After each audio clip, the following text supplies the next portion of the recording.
this brief video, we will outline a two-stage surgical approach for treating lateral ankle instability in the setting of hindfoot varus.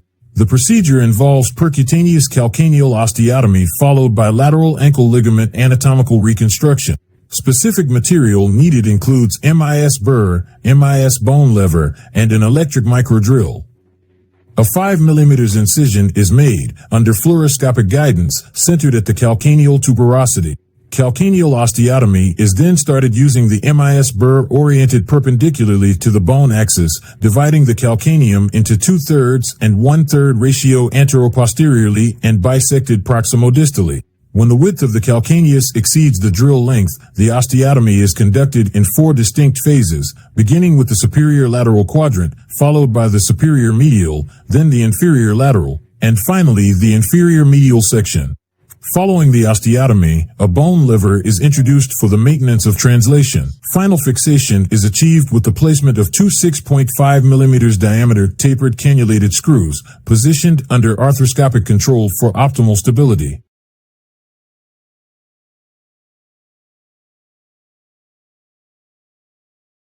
This approach results in the upper half of the osteotomy being aligned parallel to the Achilles tendon and the lower half parallel to the plantar fascia, forming a chevron pattern for enhanced stability.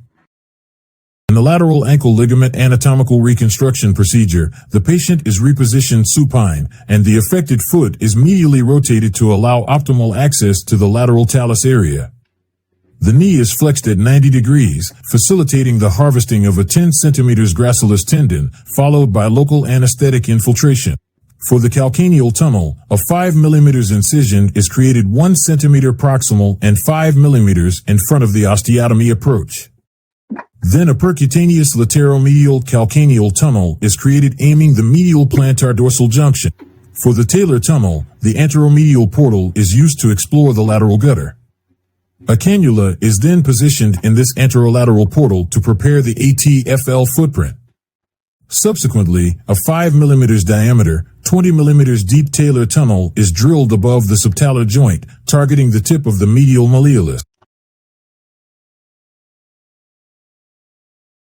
For fibular tunnel, a 1 cm retromalleolar incision is created 3 cm proximal the tip of the lateral malleolus. The arthroscope is inserted through the anterolateral portal to view the lateral gutter of the talus. A 4 mm pin is inserted through this portal, drilled towards and exiting the retromalleolar portal.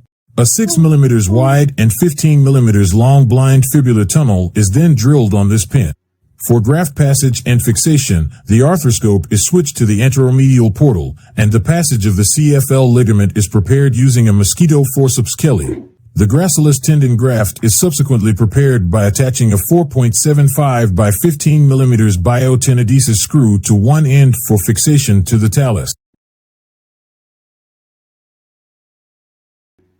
3 shuttle relay sutures are put in place.